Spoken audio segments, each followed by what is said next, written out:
My husband's business trip appeared on my friend's Instagram story. Hi, everyone. Before we get into today's video, I need your help. We've noticed that the channel's reach has been dropping a bit, and one of the best ways you can support us is by subscribing. It's quick, free, and helps us keep bringing you new and interesting stories. Your support means the world to us, and together we can grow this channel. Thank you so much. Now let's get to today's story. I'm writing from a temporary account for obvious reasons, and I've changed some details to protect my anonymity. I need to tell someone what happened. I need to write it down, get it out of my head. Because if I don't, I think I might actually lose my mind. Maybe someone reading this has been through something similar. Maybe someone can tell me I'm not crazy for feeling the way I do. Or maybe I just need to scream into the void and have the void scream back. My husband's name is Michael. We've been married for 6 years, together for 9. He's a senior account executive at a marketing firm. One of those corporate jobs that sounds impressive at dinner parties, but that I've never fully understood despite his many attempts to explain it to me. Something about client relations and campaign strategies and quarterly projections. What I did understand was that Michael was good at his job. Very good. He traveled constantly, sometimes twice a month, sometimes more. Chicago, Boston, Miami, Los Angeles, Seattle. The cities blurred together after a while, becoming interchangeable backdrops to his professional success. He'd come home exhausted but satisfied, smelling of airplane recycled air and hotel soap, carrying gifts from airport shops and stories about difficult clients he'd somehow charmed into signing contracts. I was proud of him. God, I was so proud. We met at a mutual friend's wedding. I was a bridesmaid, he was a groomsman, and we were paired together for the processional. Classic romantic comedy setup, right? He made me laugh during the endless photos, slipping me champagne when the photographer wasn't looking and doing terrible impressions of the best man's speech. By the time the reception ended, we'd exchanged numbers. 3 days later, we had our first date. 6 months after that, we moved in together. Michael was everything I thought I wanted in a partner. Ambitious, but not ruthless. Successful, but not arrogant. He remembered birthdays and anniversaries. He brought me coffee in bed on Sunday mornings. He listened when I talked about my day teaching second graders, even though he didn't find finger painting and spelling tests particularly riveting. We got married in a small ceremony in my parents' backyard. Nothing extravagant, we couldn't afford extravagant. But it was perfect. String lights and wildflowers, and Michael crying during his vows, which made me cry, which made half the guests cry. We honeymooned in Greece, spending a week on Santorini eating too much food and watching sunsets that looked photoshopped, but were somehow real. Our life together was good. Really good, not perfect. No life is perfect, but good in all the ways that mattered. We had our routines, our inside jokes, our shared dreams about the future.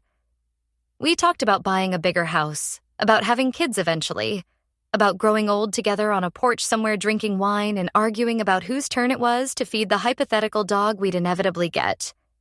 The traveling was hard sometimes. I won't lie and say it wasn't. It got lonely eating dinner alone, sleeping in an empty bed, waking up to silence instead of his terrible singing in the shower. But it was temporary. A few days here, a week there, and then he'd be home, and everything would feel right again. We had systems to make it easier. He'd text me when he landed, FaceTime before bed, even if he was 3 time zones away and looked exhausted. Send me photos of his hotel room, his rental car, the restaurant where he took clients to dinner. Little windows into his world when we couldn't be in the same physical space. I trusted him completely. That's important to understand. Trust was the foundation of everything we had. I never worried about what he was doing when he traveled. Never wondered if he was really where he said he was. Really doing what he claimed to be doing. Why would I? Michael had never given me a reason to doubt him, until 3 weeks ago. Looking back, I can see the signs I missed. Or maybe not missed, ignored. Explained away. Rationalized. It started small. He began responding to my texts less frequently when he was traveling. Before, he'd reply within minutes, even during meetings. Suddenly, hours would pass. When I'd ask about the delay, he'd say he'd been in back-to-back sessions, that his phone had died, that the hotel Wi-Fi was terrible. Reasonable explanations. Believable explanations. Our FaceTime calls got shorter. He'd be too tired, too stressed, had an early morning meeting. Could we just text instead tonight? I understood. I knew his job was demanding. I didn't want to be the nagging wife who demanded his attention when he was exhausted from working 12-hour days. He started taking calls in other rooms, closing doors. When I'd walk in, he'd wrap up quickly, sometimes mid-sentence. Client emergency. He'd explain. Can't talk about confidential stuff, you know how it is. I knew how it was. Or I thought I did. The photos stopped too. He used to send me pictures of everything. His breakfast, the view from his hotel window, the absurdly large rental car they'd given him. Visual proof that he was thinking of me even when we were apart. But in the last few months, those photos became rare. When I mentioned it, he laughed it off. I'm just busy, babe. You know I'm terrible at remembering to take pictures anyway. Except he wasn't terrible at it. He'd been doing it consistently for years, but I didn't push. I didn't want to seem insecure or clingy. 3 weeks ago, Michael left for a business trip to San Francisco. A big client presentation, he said. 4 days. He'd be back Friday evening. I'm going to miss you, I told him at the airport drop-off, kissing him through the driver's side window. Miss you more, he replied, flashing that smile that had first made me fall for him 9 years ago. I'll call you when I land, okay? Okay. Knock 'em dead at the presentation. Always do. I watched him grab his suitcase from the trunk and walk into the terminal, pulling out his phone as he disappeared through the automatic doors. I felt that familiar pang of missing him already, mixed with pride that he was so dedicated to his career, so good at what he did. God, I was such an idiot. He texted me 2 hours later. Landed. Heading to hotel. Long day tomorrow. Love you, I replied. Love you too. Get some rest. The next day, Wednesday, was relatively normal. He texted in the morning that he had meetings all day. I sent him an encouraging message and a coffee emoji. He replied with a heart. We exchanged a few more messages throughout the day. Nothing deep, just the usual couple banter. He sent a photo of his dinner around 8. Some fancy steak at a restaurant with dim lighting and white tablecloths. Client dinner, his message said. Wish you were here instead of Bob from accounting. I laughed and told him Bob from accounting probably wasn't as good of a conversationalist as me. Definitely not as pretty either, he wrote back. That was the last real conversation we had before everything fell apart. Thursday was quieter. He texted in the morning, said he had an early meeting and a packed schedule. I told him I loved him and to call when he could. He said he would, but never did. By evening, I'd sent 3 messages with no response. By 10 p.m., I was starting to worry. Then, finally, sorry, babe, crazy day. Phone died and I was in meetings straight through. Heading to bed. Talk tomorrow? Relief washed over me. See? Nothing wrong. Just a busy day. I told him goodnight and to sleep well. Friday morning, I woke up to a text. Presentation went great. Catching a late afternoon flight. Home by 10-ish. Can't wait to see you. I felt lighter. He'd be home tonight. Back in my arms. Everything was fine. I spent the day cleaning the house, changing the sheets, making his favorite pasta dish for dinner. Maybe we'd reheat it later after some reunion sex. I allowed myself to blush at the thought while vacuuming the living room. Around 7 p.m., I decided to take a break and scroll through social media. I poured myself a glass of wine, settled onto the couch, and opened Instagram. I wasn't looking for anything. I was just bored, mindlessly tapping through stories. My college roommate's baby photos, a former coworker's vacation in Mexico, my mom's pictures of her garden.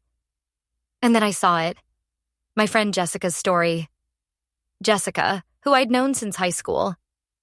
Jessica, who lived in Los Angeles and worked in fashion and posted constantly about her glamorous life. The story was a video, 15 seconds. She was at a rooftop bar, the Los Angeles skyline glittering behind her. Music playing. Her laugh, a pan across the view. And there, in the reflection of the glass barrier at the edge of the rooftop, I saw him. Michael, my husband, who was supposed to be in San Francisco, who was supposed to be on his way to the airport, who was supposed to be coming home to me in 3 hours. I stared at the screen. The video ended, replayed automatically. I watched it again, and again, and again. It was him. I knew it was him. I'd been married to him for 6 years. I knew the shape of his shoulders, the way he held a drink, the specific shade of the blue shirt he was wearing, the one I'd ironed for him before he left on Monday. But it couldn't be him. He was in San Francisco. He'd texted me this morning. He was catching a flight home. My hands were shaking. The wine glass nearly slipped from my grip. I set it down on the coffee table, my entire body going cold despite the warm evening air coming through the open window. I watched the story again. Zoomed in as much as Instagram would allow. The image was pixelated, grainy, but I could still see him.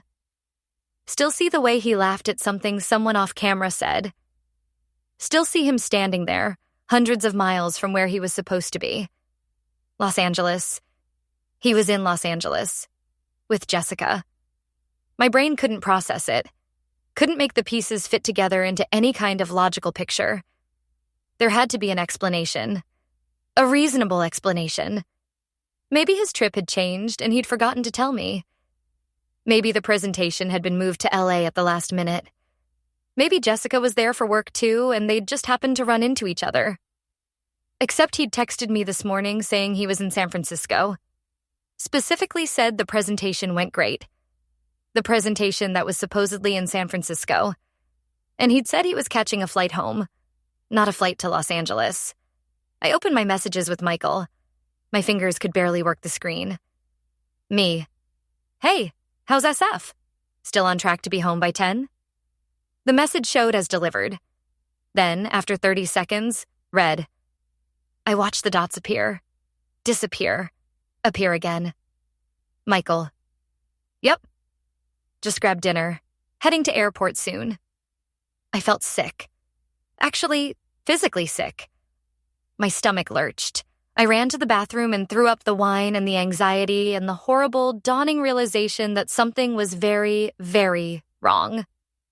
When I came back to the living room, my phone was on the couch where I'd left it. I picked it up with shaking hands and went back to Instagram.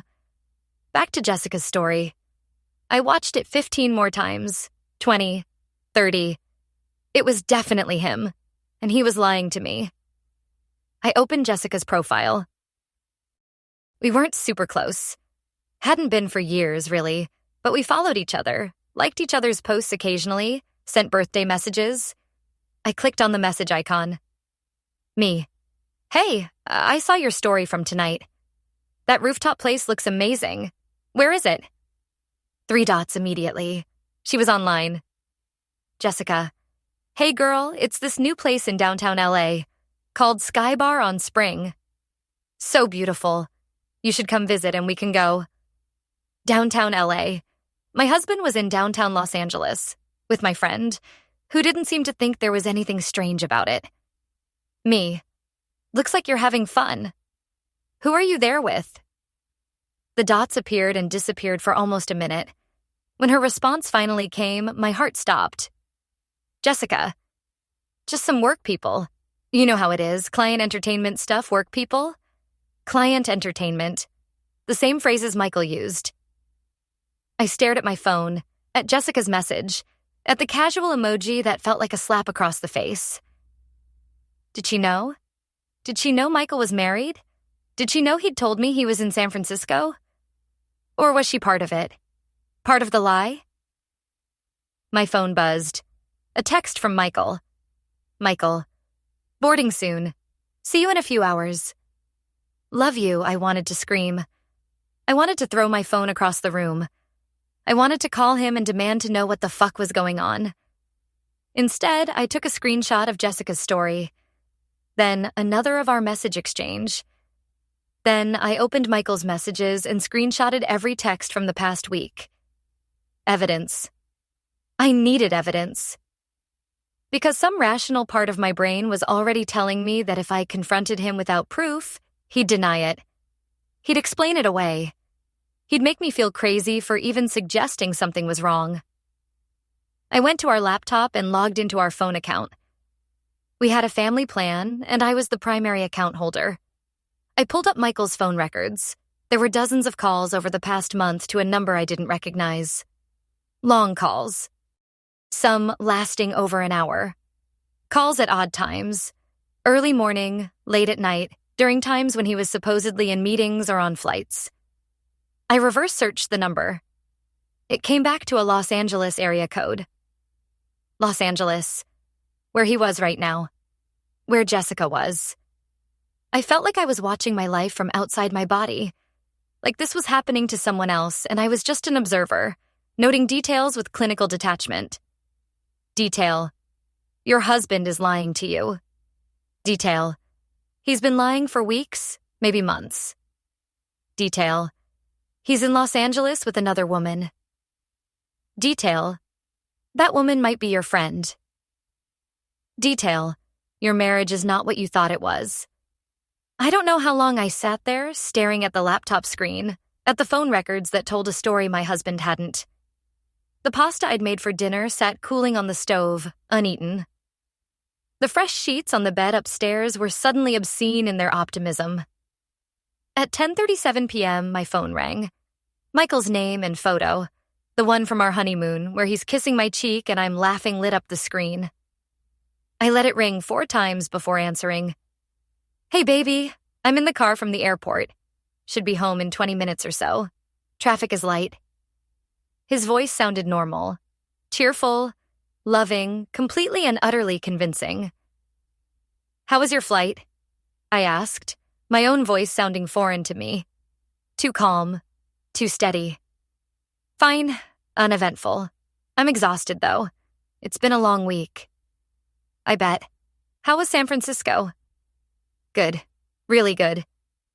The presentation went exactly as planned. The client loved everything we pitched. I think we're going to land the account. Lie after lie after lie, delivered with the same casual ease as if he were telling me about the weather. That's great, babe. I'm proud of you. Thanks.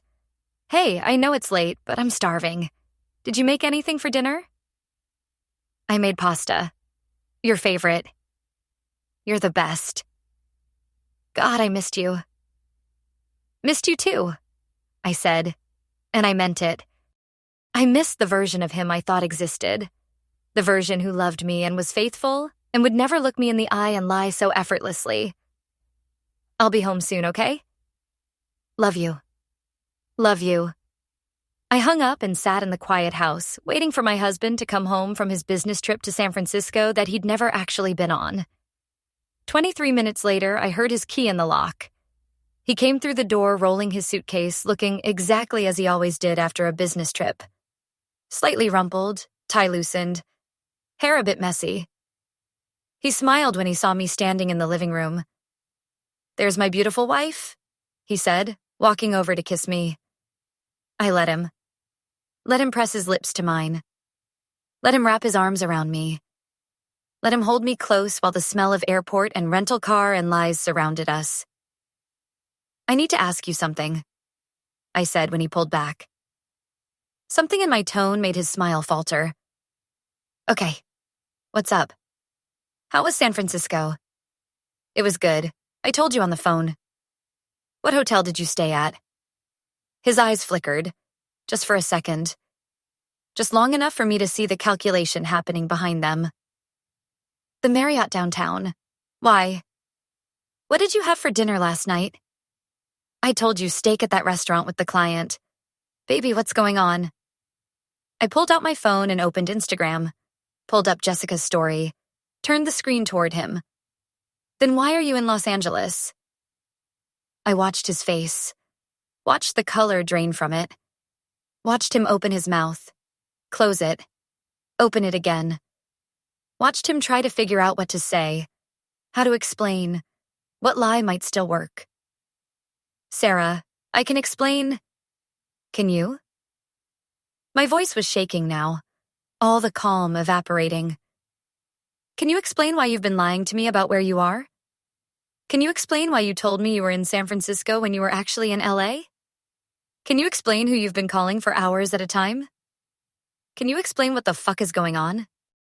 I'm not. He ran his hand through his hair, his tell when he was stressed. Okay, yes, I was in LA. But it's not what you think. What do I think, Michael?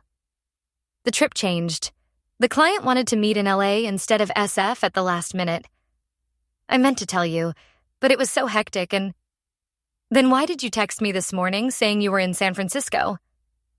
Why did you say the SF presentation went great? He had no answer.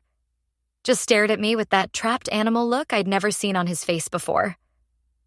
Who is she? I asked quietly. Who is who? Don't. My voice cracked. Don't you dare insult me by pretending you don't know what I'm asking. Who is she? He looked down at his shoes. Her name is Lauren. She works for one of our client companies. We've been working together for about 6 months. 6 months. Half a year of lies. Are you sleeping with her? Silence. Michael, answer me. Are you sleeping with her? Yes. The word came out barely above a whisper. Yes. I'm so sorry, Sarah. I never meant for this to happen. It just... Don't you dare say it just happened. I was shaking now, my whole body vibrating with rage and pain and a grief so deep I couldn't see the bottom of it. Nothing just happens. You made a choice. 1,000 choices. Every time you texted her. Every time you called her. Every time you lied to me about where you were and what you were doing. Those were choices. I know. You're right.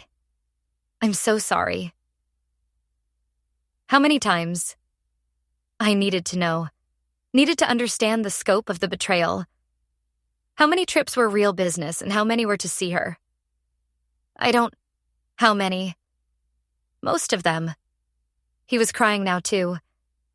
Most of them in the last 6 months were at least partly to see her. But I did work too. I wasn't lying about everything. Get out. Sarah, please, let's talk about this. Get out of my house. This is my house too. We can work through this. We can go to counseling. I'll end it with her right now. I'll do whatever you want. Please don't. I said get out. My voice was ice. Take your suitcase and get the fuck out of my house before I call the police. He stared at me for a long moment. I watched him realize I meant it. Watched him understand that there was no talking his way out of this, no smooth explanation that would make it okay.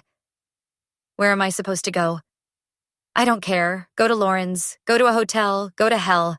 I don't give a single fuck where you go as long as it's not here. Can we please just... Now, Michael. He flinched, grabbed his suitcase, walked to the door, turned back one more time. I really do love you, Sarah. I know you don't believe me, but I do. If this is how you love someone, I'd hate to see how you treat people you don't care about. He left.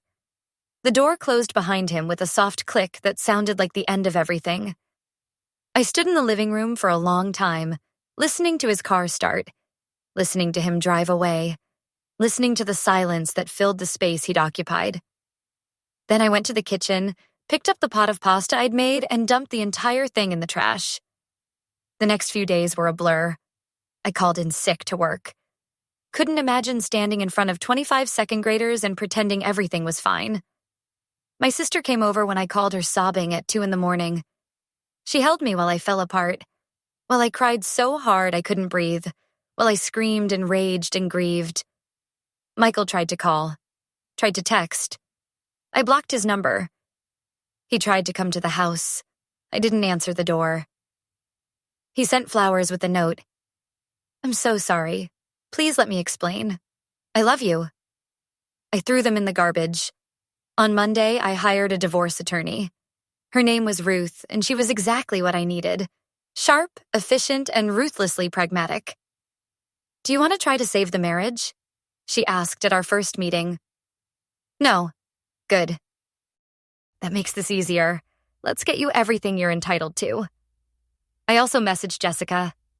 Me. Did you know Michael was married? The response came 3 hours later. Jessica. Oh my God. Sarah, I had no idea. I swear to God I had no idea. We were just at the same event and I didn't even really talk to him. I'm so sorry. Is everything okay? I believed her. I don't know why, but I did. Maybe because her horror seemed genuine. Maybe because it didn't matter either way. She wasn't the one who'd betrayed me. Michael was. Me. We're getting divorced. If you see him at any more events, feel free to tell him I said to go fuck himself. Jessica. I will. I'm so sorry, Sarah. I found out more over the following weeks. Too much more. Lauren wasn't the first. She was just the most recent. There had been another woman 2 years ago, a colleague named Stephanie. That had lasted 4 months before ending. Before that, a woman he'd met at a conference. 3 months of hotel hookups. Possibly others. Ruth's investigator found evidence of Ashley Madison accounts, Tinder matches in cities he'd traveled to, payments to escorts. My husband, the man I'd trusted completely, had been systematically cheating on me for at least 3 years. Maybe longer. Every trip. Every client dinner. Every late night at the office. Every time he'd touched me after being with someone else. Every I love you while he was planning his next betrayal. It was all a lie. Our entire marriage was a lie. I spent a lot of time wondering what was wrong with me. Why wasn't I enough? What had I done to deserve this? If I'd been prettier, thinner, more exciting, more adventurous, would he have stayed faithful? My therapist. Yes, I got a therapist. Told me these were the wrong questions. Nothing is wrong with you, Dr. Chen said during one of our sessions. His choices have nothing to do with your worth. People who cheat do it because of something missing in themselves, not in their partners. Intellectually, I knew she was right. Emotionally, it was harder to believe. The divorce took 8 months. 8 months of lawyers and paperwork and dividing up a life we'd built together. 8 months of arguing over who got the couch, the dishes, the framed photos of happier times. Michael fought me on everything. Wanted to keep the house. Wanted half my retirement account. Wanted me to be reasonable, to not punish him financially for his mistakes. Ruth was merciless. He cheated repeatedly over multiple years. We have evidence. We have phone records. We have witness statements. He can fight this if he wants, but it won't go well for him. In the end, he backed down. I got the house. I got most of our savings. I got to walk away from the marriage with at least some of my dignity intact. The divorce was finalized on a Thursday in March. I signed the papers in Ruth's office, my signature steady and sure. How do you feel? Ruth asked when it was done. Free, I said. And I meant it. I kept the house but redecorated completely. New furniture, new paint, new everything. Erased every trace of Michael and our life together. It felt good, like exorcising a ghost. I blocked Michael on everything. Phone, email, social media. I didn't want to know what he was doing, where he was, who he was with. For all I knew, he was still with Lauren, or had moved on to someone new, or was finally alone and miserable, realizing what he'd thrown away. I didn't care. That's the honest truth. I stopped caring. It's been almost a year now since I saw that Instagram story. Since my world imploded in 15 seconds of grainy video. Some days are hard. I wake up and remember I'm alone and probably will be for a long time. I see couples holding hands and feel a pang of jealousy mixed with bitterness. I wonder if I'll ever be able to trust anyone again. But most days are okay. Good even. I'm dating a little. Nothing serious. A few coffee dates, one short-lived relationship that ended amicably when we both realized we weren't compatible. I'm not in a rush. I'm learning to be happy alone, to not define myself by whether someone loves me. My friends rallied around me.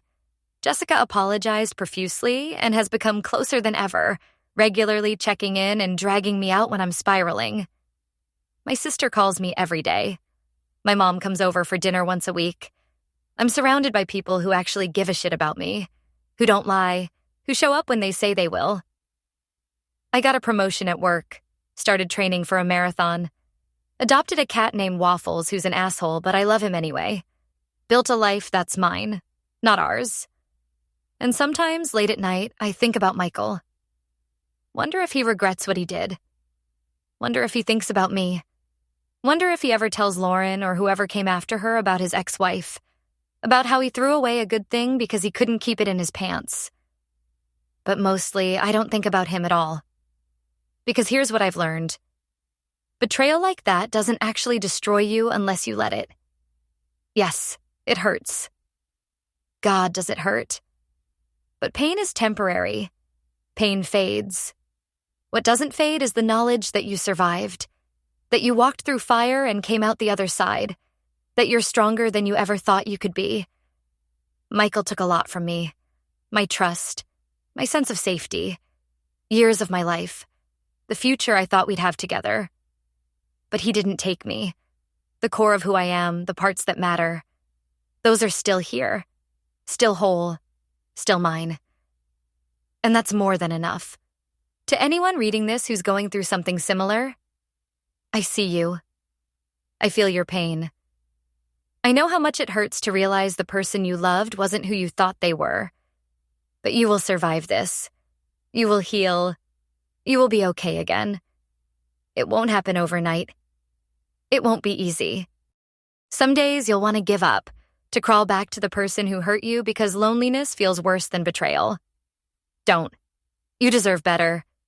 You deserve someone who chooses you every single day. Someone who doesn't lie. Someone whose business trips are actually business trips. You deserve honesty, loyalty, real love, and you'll find it. Maybe not today or tomorrow or even this year, but you'll find it. Or you'll find something even better yourself, whole and complete and not defined by anyone else. I'm still finding myself, still figuring out who I am outside of being Michael's wife.